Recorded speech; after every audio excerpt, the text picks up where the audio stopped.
Magandang araw po sa lahat ng mga nanonood at subscriber ng Nobs Vlogs. Ang episode po na ito ay maglalarawan sa totoo at tunay na pagkatao ni Epifanio Labrador. Kinuha po natin ang bidyong ito sa Tanglaw TV. So atin pong panuorin ang kabuuan. Magandang araw mga katanglaw. Ang video na ito ay para maihayag ang pagkatao ni Epifanio Labrador na naninira at kumakaaway sa Iglesia ni Cristo.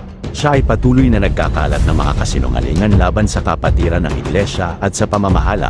Ngayon, narito ang kaunting impormasyon tungkol kay Epifanio Labrador. Si Epifanio Labrador ay tinatawag na Master Palacio, na founder daw ng tinatawag na Volquidos Fighter. Si Palacio ay tubong Negros Oriental. Lumabas siya sa YouTube channel nang nagkaroon ng issue patungkol sa pagpaslang sa dating gobernador na si Ginoong Degamo ng Negros. Ito ang dahilan kung bakit lumabas siya sa YouTube channel, para magsalita at maglabas ng saloobin dahil sa pangyayari. Dito ay malalaman natin ang pagkatao ni Palacio aka Epifanio Labrador.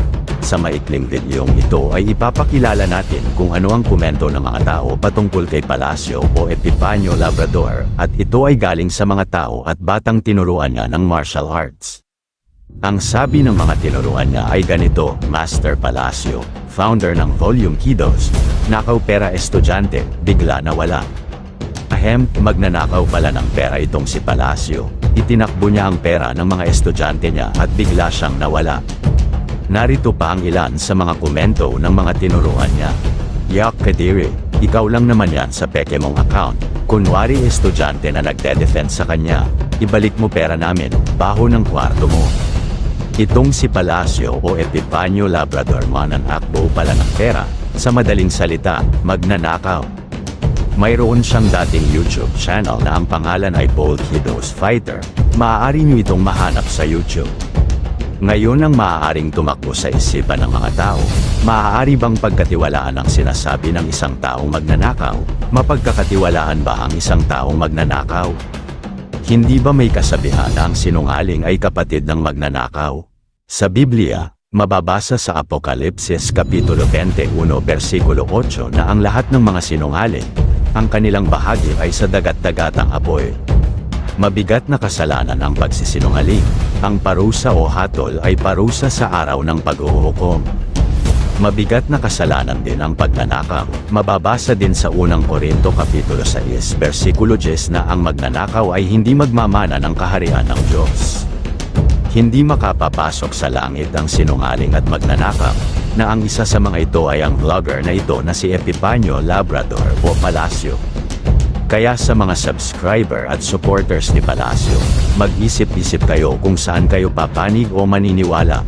Papanig at maniniwala ba kayo sa isang taong sinungaling at magnanakaw? May kasabihan na birds at the same feather flock together. Ganito pa ang kasabihan, tell me who your friends are and I will tell you who you are.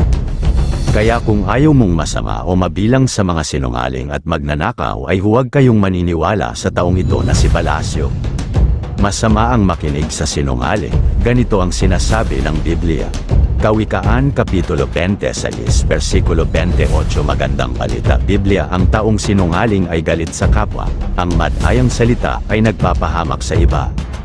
Kaya nagagawang magsalita ni Palacio ay dahil sa galit niya sa kanyang kapwa.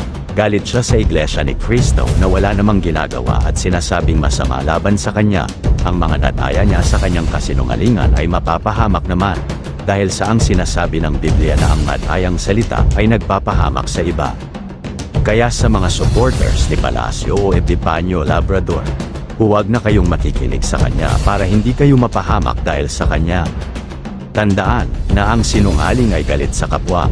Kabaliktaran yan sa itinuturo ng Panginoong Jesucristo. Ang turo ng Panginoon ay ganito. Mateo Kapitulo 22 versikulo 39. Ito naman ang pangalawa, ibigin mo ang iyong kapwa gaya ng pag-ibig mo sa iyong sarili. Ang pag-ibig sa kapwa ang dapat sundin ng lingkod ni Cristo. Masasabi ba nating si Epifanio Labrador ay lingkod ni Cristo? Tandaan, isa siyang sinungaling, isa siyang magnanakaw. May tao bang umiibig sa kanyang kapwa na kasinungalingan ang sinasabi at ninanakawan pa ang iba? Walang ganyan sa lingkod ni Kristo. Ang ganyan ay kumakalaban sa mga lingkod ni Kristo. Ang Iglesia ni Kristo ay tahimik, walang sino mang itinuturing na kalaban o kaaway. Kami lang ang ginugulo, kami lang ang kinakalaban, kami pa ang sinisiraan. Ang Iglesia ni Kristo ay sumusunod sa sinasabi ni Kristo na ibigin ang kapwa. Ang katunayan ay nagagawa ng Iglesia ang pagtulong at paglingap sa kapwa at pagsusulong ng kapayapaan sa bansa. Si Epifanio Labrador o Palacio ay hindi kilala ng Iglesia. Tandaan, siya ang unang bumiraga sa Iglesia.